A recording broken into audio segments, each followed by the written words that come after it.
जय माता रानी दोस्तों, आप सभी का बहुत बहुत स्वागत है आपके अपने चैनल राधा कृष्ण ऑफिशियल में। उम्मीद करती हूँ आप लोग बहुत अच्छे होंगे। तो ये बताने के लिए कमेंट बॉक्स में जय माता दी जरूर लिखिएगा।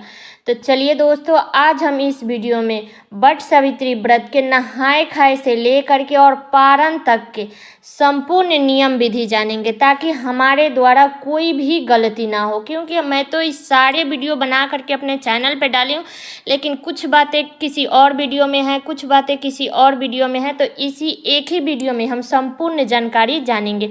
तो आप लोग वीडियो को थोड़ा सा ध्यान से सुन लीजिएगा, थोड़ा ध्यान से समझ लीजिएगा। तो चलिए वीडियो को शुरू करते हैं और जान लेते हैं सभी महत्वपूर्ण बातें। तो सबसे पहले बता दूं कि अब की बार साल 2024 में वट सावित्री का जो व्रत है वो 6 जून को रखा जाएगा। दिन है गुरुवार। तो ये जो व्रत है वो हर सुहागन महिला अपने पति के लंबी आयु के लिए, अखंड सुहाग के लिए ये व्रत करती है। हर सुहागन औरत को ये वट सावित्री का व्रत जरूर करना चाहिए। जिनके घर में चल रहा है उनको जरूर करना चाहिए। और बता दूं कि ये ज्येष्ठ अमावस्या के दिन वट सावित्री व्रत किया जाता है और कई जगहों पर ज्येष्ठ पूर्णिमा के दिन ये व्रत किया जाता है। तो जिसके यहाँ जब किया जाता है आप लोग तब कर लीजिएगा। जिसके यहाँ ज्येष्ठ पूर्णिमा के दिन ये व्रत किया जाता है वो लोग 21 जून को करेंगे। अब चलिए नहाए खाए के नियम जान लेते हैं। वट सावित्री व्रत से एक दिन पहले यानी 5 जून को दिन है बुधवार। तो उस दिन हमें बाल धो करके अच्छे से स्नान कर लेना है। और कितने लोग उस दिन नाखून वगैरह काट करके अपना शुद्ध होते हैं, तो आप लोग बाल धोने के तुरंत बाद नाखून मत काटिएगा। 2-3 घंटा रुक करके आप लोग अगर नाखून काटते हैं तो काट लीजिएगा। और नहाए खाए के दिन हमें जूठा ब्रश से ब्रश नहीं करना चाहिए। अगर दातुन मिल जाता है तब तो सबसे श्रेष्ठ है, नहीं मिलता है तो आप लोग नए ब्रश का यूज कर लीजिएगा। और उस दिन हमें नहाए खाए के दिन जब बाल धो करके स्नान कर लेते हैं, उसके बाद में हमें लहसुन, प्याज, मांस, मदिरा, बैगन, मूली ये सब का सेवन हमें नहीं करना चाहिए। शुद्ध सात्विक भोजन करना चाहिए। और 5 जून को आप लोग क्या कीजिएगा कि वट सावित्री व्रत की जो डाला है, जो दौरी है, उसे हमें सजा लेना है शाम में। 5 जून को शाम में हमें सब कुछ सजा करके रख लेना है। जितने भी पूजा की सामग्री है सब सजा करके रख लेना है। जो भी आपके पास में जो भी पूरी हो जाती है उतना ही में हमें व्रत कर लेना है। ये नहीं कि इतना होगा तभी हम व्रत करेंगे, नहीं, जितना है उतना में हमें व्रत कर लेना है।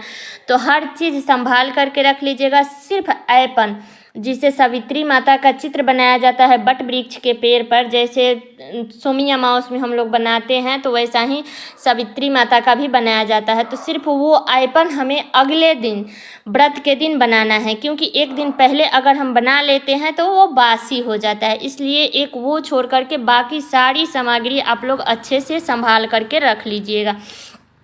फिर हमें अगले दिन 6 जून को हमें सुबह में जल्दी उठना चाहिए। क्योंकि जितना जल्दी आप लोग उठिएगा उतना ही जल्दी आपका सारा कार्य हो जाएगा, पूजा पाठ हो जाएगा।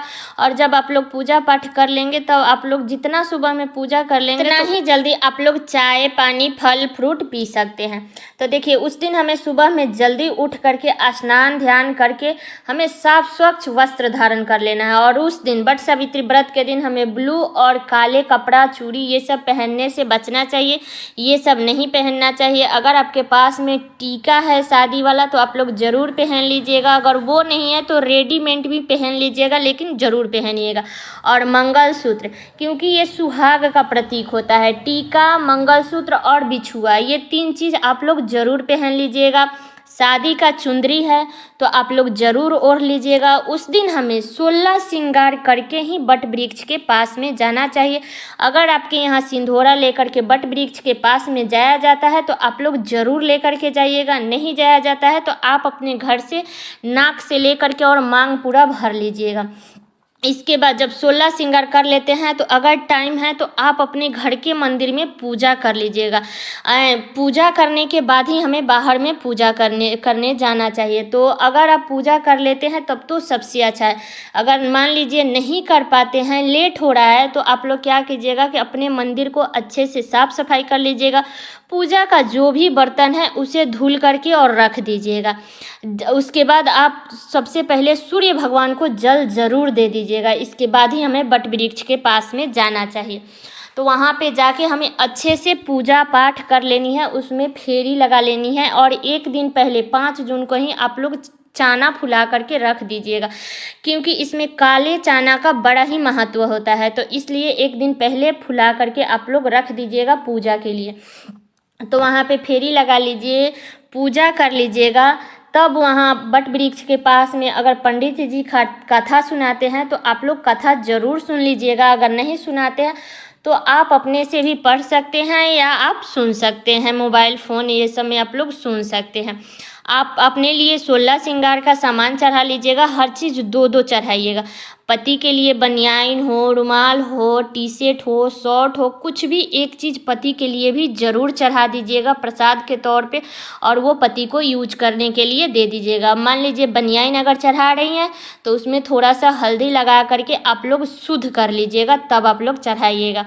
जब 16 श्रृंगार चढ़ाइएगा तो अगर आपके यहाँ पंखा पर रख के दान किया जाता है तो आप लोग पंखा पे रख के दान कीजिए, नहीं तो आप लोग सारे चीज़ एक दौरी हो, टोकरी हो, जो भी है उसमें करके, अगर ब्राह्मण देवता वहीं पास में मिल जाते हैं तो आप लोग उनको तुरंत दान कर दीजिएगा। अगर नहीं मिलते हैं तो आप अपने घर पे लेकर के आ जाइएगा, जब भी ब्राह्मण देवता मिलते हैं तो उन्हें दान जरूर कर दीजिएगा।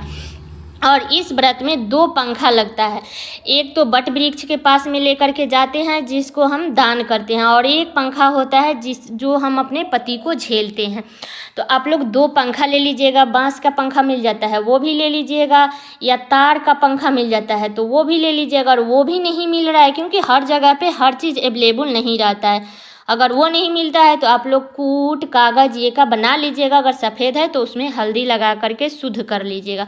और एक बात और बता दूं कि बट सावित्री व्रत के दिन हमें जौ का दान जरूर करना चाहिए, चाहे वो 100 ग्राम 50 ग्राम, लेकिन हमें उस दिन जौ का दान जरूर करना चाहिए। बड़ा ही शुभ होता है और स्वर्ण दान करने के बराबर हमें फल मिलता है। तो इसलिए आप लोग जौ जरूर दान कीजिएगा। और एक बात और बता दूं कि जब भी आप लोग फेरी लगाइएगा तो इसमें 5, 7, 11, 21, 51, 108, बहुत सारे लोग हैं जो 108 बार तो फेरी लगाने का नियम है, लेकिन अगर मान लीजिए आपका स्वास्थ्य सही नहीं है तो आप लोग क्या कीजिएगा कि 7 बार भी फेरी लगाइएगा। 7 से कम बार फेरी मत लगाइएगा, क्योंकि ऐसा कहा जाता है कि 7 फेरी लगाने से हमें अपने पति का 7 जन्मों का साथ मिलता है। तो इसलिए 7 बार से कम फेरी मत लगाइएगा। और फेरी लगाते समय हमें ध्यान रखना है कि किसी के पैर में ठोकर नहीं लगनी चाहिए। अगर आप 108 बार लगा रही हैं तो थोड़ा सा पीपल वृक्ष के दूर से आप लोग घूमिएगा, तब जाके आपके पैर में ठोकर नहीं लगेगा। नहीं तो 5-7 बार भी लगा रही है तो आपको बचा करके तब फेरी लगानी चाहिए। और बता दूं कि अगर आपके पास में शादी का चुंदरी है तो आप लोग उस दिन ज़रूर ओढ़ करके जाइएगा। अगर शादी का चुंदरी नहीं है तो जो भी लाल पीला चुंदरी है वो ओढ़ करके आप लोग बट वृक्ष के पास में ज़रूर जाइएगा पूजा करने के लिए। और मान लीजिए कि अगर वो भी नहीं है तो जो भी आप साड़ी पहनेंगी, लाल पीला गुलाबी ये सब साड़ी पहना जाता है, ब्लू और काला नहीं पहना जाता है। ये 2 रंग से मत पहनिएगा, ये 2 रंग नहीं पहना जाता है। बाकी कोई भी कलर आप लोग पहन सकते हैं। तो जो भी साड़ी पहनिएगा उसी को सर पर से ओढ़ करके आप लोग पूजा कर लीजिएगा। जब आप वहाँ पे पूजा कर लेते हैं, फेरी लगा लेते हैं, कथा सुन लेते हैं, तब आप घर पे आइए। अगर मंदिर में पूजा करके गई हैं तब तो ठीक है, तब पति पूजन कर लीजिए। नहीं गई है तो पहले मंदिर में पूजा कर ले, इसके बाद में अगर पति पास में है तो आप लोग पति पूजन ज़रूर कर लीजिएगा। क्योंकि पति कितने लोगों की ऑफिस चले जाते हैं सुबह में, तो जिनके पति ऑफिस चले जाते हैं या जिनके दूर रहते हैं तो वो लोग अपना फल फ्रूट पानी जूस ये सब ले सकते हैं। फिर शाम में पति जब आएंगे तो पति पूजन कर लेंगे। और जिनके भी पास में हैं तो वो लोग अपना पति पूजन कर लेंगे, पति को कलावा बांधेंगे, चंदन लगा देंगे, फिर आरती कर लेंगे। इसके बाद जो भी प्रसाद लाई है वो दे दीजिएगा पति को खाने के लिए, पति को प्रणाम कर लीजिएगा। इसके बाद आप अपने मुख में जल, चाय, फल फ्रूट कुछ भी आप लोग ले सकते हैं। मान लीजिए कितने लोग हैं जो व्रत नहीं रखते हैं, सिर्फ फेरी लगा करके पूजा करके पति पूजन करके वो लोग शुद्ध सात्विक भोजन कर लेते हैं। तो जैसे आप लोग करते हैं तो आप लोग वैसे ही कर लीजिएगा, ठीक है। तो ये बातें क्लियर हो गई। इसके बाद अगले दिन फिर हमें पारण के दिन हमें सुबह में जल्दी उठ करके हमें पूजा पाठ जो भी अपने मंदिर में करना है वो आप लोग कर लीजिएगा। इसके बाद आप लोग 8 बजे से पहले हमें व्रत का पारण कर लेना है। तो इस बात का ध्यान रखिएगा। तो जो लोग निर्जला रखते हैं, क्योंकि ये व्रत जो है वो कितने प्रकार से रखा जाता है, कितने लोग निर्जला रखते हैं, कितने लोग फलाहारी करके रखते हैं और कितने लोग हैं जो अपना फेरी लगाते हैं और सारे दिन उपवास रखते हैं और शाम में मीठा भोजन कर लेते हैं। और बहुत सारे लोग हैं जो पूजा करते हैं, फेरी लगाते हैं और घर पे आके अपना शुद्ध सात्विक भोजन कर लेते हैं। तो जैसे भी आपके यहाँ किया जाता है ये व्रत, आप लोग वैसे ही कीजिएगा, कोई भी नया नियम लागू मत कीजिएगा। तो इस बात का ध्यान रखिएगा। तो सारी बातें क्लियर हो गई, नहाए खाए से लेकर के और पारण तक का। तो उम्मीद करती हूँ कि आप लोगों के लिए वीडियो बहुत ही उपयोगी होगा। तो ये वीडियो मेरा यहीं तक का था। कैसा लगा ये वीडियो आप लोग कमेंट करके ज़रूर बताइएगा। चैनल पर नए हैं तो सब्सक्राइब कर लीजिएगा, बेल आइकन को प्रेस कर दीजिएगा, जिससे मेरे वीडियो का नए नोटिफिकेशन आप सभी के पास में सबसे पहले पहुंचे। और वीडियो को लाइक कर दीजिएगा, क्योंकि आपकी एक लाइक से मुझे बहुत ही मोटिवेट मिलता है। तो वीडियो को लाइक कर दीजिएगा और वीडियो को शेयर कर दीजिएगा, ताकि हर किसी को वट सावित्री व्रत से संबंधित संपूर्ण जानकारी प्राप्त हो सके। तो चलिए दोस्तों, मिलती हूँ अगले वीडियो में किसी नए वीडियो के साथ में। तब तक के लिए नमस्कार।